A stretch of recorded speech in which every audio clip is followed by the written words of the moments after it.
प्रश्न, रिंग्जा का प्रिज्मिया समाज दृष्टिकोण स्पष्ट करे। उत्तर, एग्रेरिया, सम्मिलित, इंडस्ट्रिया, विवर्तित और प्रिज्मिया समाज विश्लेषण के उद्देश्य से रिम्स ने प्रशासनिक तंत्र के मॉडलों को विकसित किया।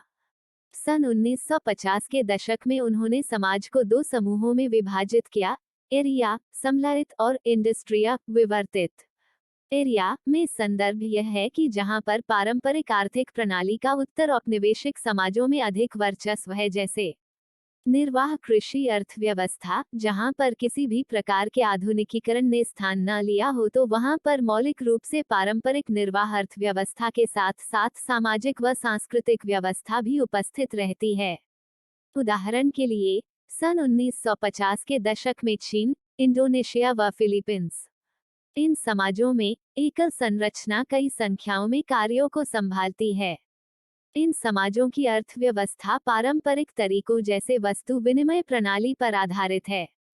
राजा अथवा राजघराने का सदस्य और निर्वाचित सदस्य देश में स्थापित पारंपरिक सामाजिक कानूनों के अंतर्गत ही शासन करता है और संपूर्ण प्रशासनिक तंत्र समाज के नागरिकों के विकास, समृद्धि व उत्तम जीवन के बजाय राजघराने के सदस्यों की रुचि को अधिक महत्व देता है। अज्ञानता व आरोप की प्रवृत्ति के मूल्यों का दैनिक जीवन और समाज में बहुत ही ज्यादा वर्चस्व है। इन समाजों में नागरिकों के पास सीमित रूप में सामाजिक व राजनीतिक गतिशीलता होती है और किसी भी प्रकार का विशेष श्रम या कार्य का विभाजन नहीं होता है। पुराने रीति रिवाज, आस्था, मूल्य, विश्वास और जीवन जीने का तरीका लोगों को सामूहिक रूप से सक्षम बनाता है। इन समाजों में आलोचनात्मक विचार या परीक्षण समाज में खतरे को दर्शाता है। आम लोगों का परिवार राजा के अधीन होता है। इसके विपरीत इंडस्ट्रिया, विवर्तित का संदर्भ विकसित समाजों जैसे संयुक्त राज्य अमेरिका, जिसकी अर्थव्यवस्था अधिकांश रूप से औद्योगिक के साथ साथ आधुनिक राजनीतिक व नौकरशाही संरचना पर आधारित थी। इन समाजों में देश की आर्थिक संरचना को आकार देने में आधुनिक उद्योगों ने महत्वपूर्ण भूमिका निभाई। साथ ही साथ उत्पादन की गतिशील व्यवस्था और उच्च स्तर के विशेष श्रम विभाजन ने भी भूमिका निभाई। सभी संगठन और संरचनाएं आधुनिक वैज्ञानिक तर्कसंगत के माध्यम पर आधारित है। यह अर्थव्यवस्था मुक्त बाजार युक्तिकरण पर आधारित है। रिम्स ने इन समाजों को मुक्त व्यापारिक समाज का नाम दिया। इंडस्ट्रिया, विवर्तित समाज में बाजार में सरकार द्वारा हस्तक्षेप और बाजार में संचालन न के बराबर है। सामाजिक और स्थानिक गतिशीलता बहुत ही ज्यादा है तथा लोग उद्योगों में आधुनिक तकनीक व व्यक्तिगत उपयोगिता का आनंद लेते हैं।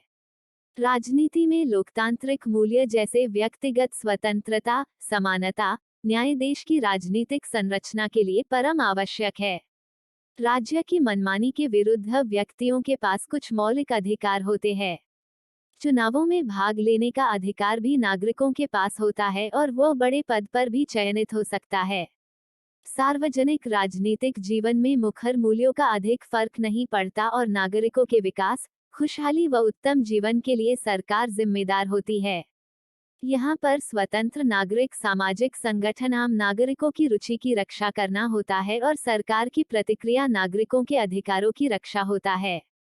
नागरिकों के समूहों द्वारा सरकार पर नागरिकों की मांगों की पूर्ति व अन्य कार्यों हेतु दबाव डाला जाता है। नागरिकों के बीच में आम सहमति राज्य के सामूहिक मामलों में और बड़े पैमाने पर सामाजिक जीवन के बुनियादी पहलुओं की ओर भी लोग ध्यान केंद्रित और राष्ट्र के आम कानूनों को भी सम्मान प्रदान करें। वे सरकार की नीतियों के बारे में सक्रिय रहते हैं। इन समाजों में यहाँ पर अधिक या कम विश्वव्यापी राजनीतिक संस्कृतियाँ और नागरिक खुले विचारों के होते हैं और सरकार की लोक नीतियों के प्रति आलोचनात्मक भी होते हैं। इस प्रकार के समाज में स्वतंत्रता, उत्तरदायित्व, पारदर्शिता कम या अधिक होती है। वे नागरिकों के हितों के लिए कानून के शासन की सेवा परिवार या समूहों से अधिक करते हैं। संपूर्ण प्रशासनिक तंत्र मैक्स वेबर के तर्कसंगत कानूनी अधिकार पर आधारित है, न कि पारंपरिक सामाजिक मुखर मूल्यों पर आधारित। इन समाज में वेबर का नौकरशाही तंत्र का मॉडल कार्य करता है। कानून के शासन का सार्वभौमिकरण हर किसी की मुखर पहचान में निरपेक्ष रूप से लागू होता है। रिम्स के अनुसार समय के साथ सभी समाज एग्रेरिया से इंडस्ट्रिया में परिवर्तित हो गए।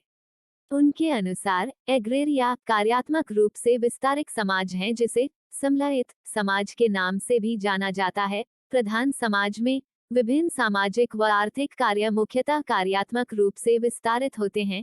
यहाँ किसी भी प्रकार का कोई विशेष कार्य का विभाजन नहीं होता है, किंतु औद्योगिक समाज इंडस्ट्रिया कार्यात्मक रूप से सम्मिलित होते हैं, क्योंकि वहाँ कार्य का विभाजन विशेष रूप से होता है। रिम्स ने प्रिज्मिया समाज 3 विशेषताओं को पहचाना है। 1. विविधता। यह आधुनिकता के सहअस्तित्व के साथ ही पारंपरिक विभिन्न प्रकार के तंत्रों की उपस्थिति, अभ्यास व बिंदुओं को दर्शाती है। रिंग्स ने प्रिज्मिया समाज में संरचना, वैश्विक विचारों और अभ्यास को एक उच्च स्तर पर पाया। 2. रीतिवाद। यहाँ पर परिकल्पित दृष्टि के समाज के संविधान तथा वास्तविकता में एक बड़ा अंतर है। विवरणात्मक व परिप्रेक्ष्य में औपचारिक शक्ति व प्रभावशाली शक्ति और संविधान में वर्णित लक्ष्य व उद्देश्यों और वास्तविकता में बहुत ही अंतर देखने को मिलता है। रीतिवाद के कारण नौकरशाही में वास्तविक व्यवहार भिन्न है। परिणामस्वरूप भ्रष्टाचार फैला हुआ है। 3. अतिव्यापी। प्रिज्मिया समाज में आधुनिक राजनीति प्रशासन संरचना बनी, किंतु निष्पक्ष व परंपरागत संरचना समाज के व्यवहारिक तंत्र में लगातार वर्चस्व में है। इस प्रकार से नवीनतम आधुनिक संरचनाएं केवल दिखावटी सेवाओं का भुगतान एवं व्यापक रूप से परंपरागत सामाजिक संरचनाओं की अनदेखी की गई है। पश्चिमी नौकरशाही और राजनीतिक संरचनाओं का निर्माण प्रशासनिक उद्देश्य से हुआ, लेकिन अक्सर परंपरागत सामाजिक संरचना की अनदेखी की जाती है। इस प्रकार से आधुनिक संरचना का सहअस्तित्व पारंपरिक भी है, परंतु पारंपरिक संरचना वास्तविकता में प्रभुत्व में है। प्रस्तुति समापन। आपका धन्यवाद। Disclaimer. This notes has been made after a lot of research, yet the accuracy of the answers may vary. The author assumes no responsibility or liability for any errors or omissions in the content of this notes.